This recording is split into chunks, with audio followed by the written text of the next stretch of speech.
Hello, NAFL. This is Not Boss Man, and welcome to the Monday Night Coverage Funtime Show. Because that's what we're sticking with, right? Yep, that's what we're sticking with, which is great because we are going to be huge in Japan.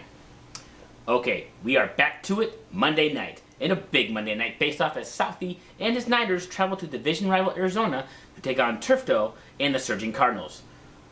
Arizona seems to have the division on lock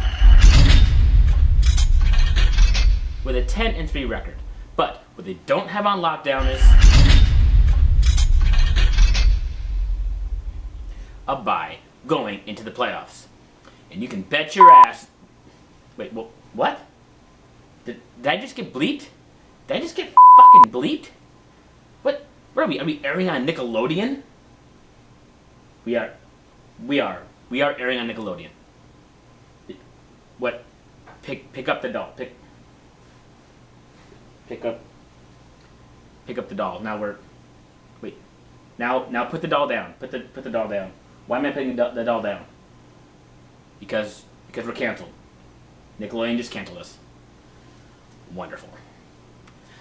Anyway, as I was saying, you can bet your bottom that the Niners are going to do whatever they can to prevent that bye from happening, as they themselves are only one game back from a wildcard spot. So as the NFC goes, this game definitely has some playoff implications. But what does this game mean to the league? And for that, we go to the... What? No big humongous boom explode. I hate you.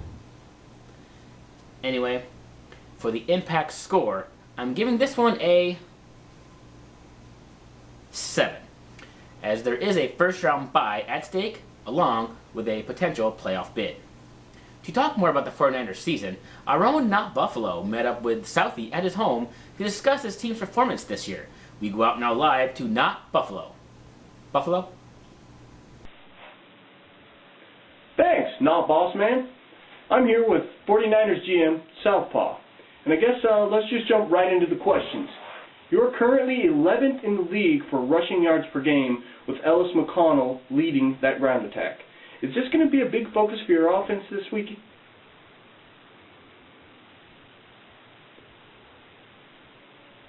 All right. Well, Arizona is 5th in the league in points scored, with over 28 points per game. Great offense. How do you plan on slowing this stellar offense down?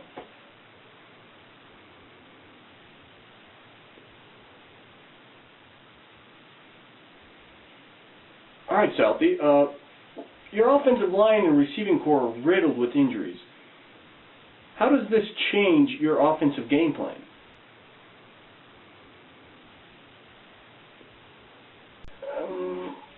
All right, Southie, one final question. Your team is in a tight playoff race, one game out of a wild card berth. With back-to-back tough road games beginning this week in Arizona, do you feel like your 49ers are in playoff mode already?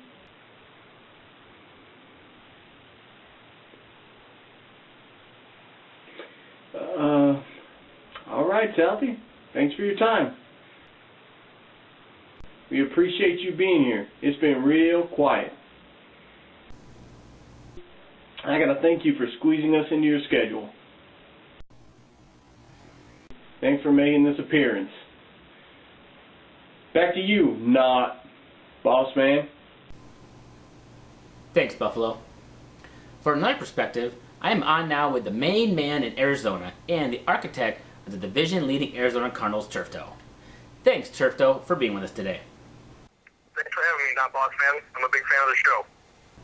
Now, Turf, I don't know if you're aware, but if you avoid an absolute collapse here at the end of the season, you will be the only other team besides the Niners to win back-to-back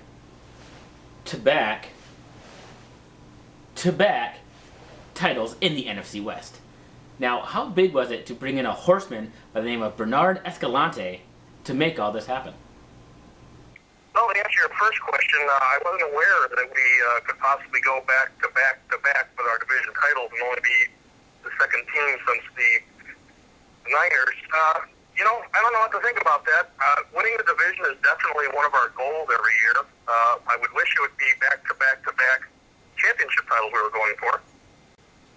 the negotiation we had with Bernard Escalante, that was an interesting one. When we first found out he was available, we almost couldn't contain ourselves. I frantically checked around the league, and looking at some of the salary cap situations, I soon realized that we were one of but a few teams that actually had a shot at having a successful negotiation with the Patriots. After I realized that, it was pretty much the same as any other normal negotiation. I wanted to make sure that we got Bernard first and foremost, but second of all, it fit our plans for the future of our salary cap, and that we could make out in the end and make it a win-win for both teams. The 49ers were able to drop 34 points on you in Week 11, while picking Escalante off twice. What do you plan on doing different this time around? You mean from the obvious act of staying away from Heath Price, I'm assuming? Yes. Well, in Week 11, we actually had 3 more corners healthy on our roster than we do this week. My main concern is hopefully keeping San Francisco to the same 34 and scoring more than that. Because as we all know, the key to winning is to score more than the other guy. Recently, I've revealed my new subscription to the unorthodoxy in religion and an even more fervent effort of being an orthodox unorthodoxian. So I think this time around, we're going to have to shake things up a little bit. And we may be moving something into the slot next to Stratton at the X and hope to take advantage of some double teams that may not do their job. With the loss of Broderick Poole to his hamstring that required surgery earlier this year, we've lost a very potent receiver that often goes unnoticed. Poole's 7 touchdowns in the first 7 weeks of the season were huge to our success in offense. We were able to pick up a small speedster by the name of Kadu. We plan to put it to Z and hopefully take advantage of San Francisco's defense. Your dominance in the NFC West looks to be safe for a couple more years, but when it comes time for Escalante to hang up the cleats, you get the 49ers behind you, who are always solid, plus 2 teams who are reloading with the Rams and the Seahawks. Which of these teams do you see being the biggest threat to the Cardinals? Well, San Francisco is the obvious concern. San Francisco's been good and appears to always be good. One team that most people are overlooking right now is the Seattle Seahawks. The Rams have recently added quite a bit of talent on offense, but still can't seem to capitalize. The Seahawks have always given the Cardinals a tough game on defense, and with youngsters like George and Flannery in the offensive backfield, they're a receiver or 2 away from reaching the same heights as Arizona's offense. All right, Turf Toe, you know how we do it here. Favorite country song? Go. All of them, in a hermetically sealed container, launched deep into the darkest abyss of the ocean. Why the ocean, you ask? Because if we send it into space, some intelligent life force may discover it, open it, and realize that the Earth is just another filth-eating hayseed on the intergalactic map on a dirt side road. Perfect answer, Turf Toe. Now this brings us to our favorite segment, which is known as Not Boss Man's Monday Night Movie Picks. Anyway, today's movie is Smokey and the Bandit. Classic. I don't even gotta really talk about it. I mean, that part where he's like, "Oh, I'm gonna get you, Bandit," and I'm like, "No, I'm not."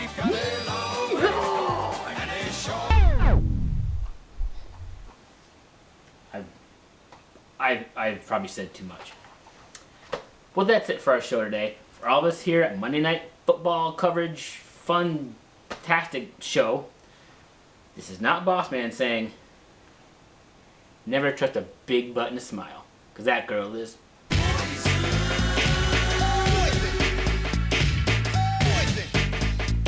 never trust a big butt and a smile.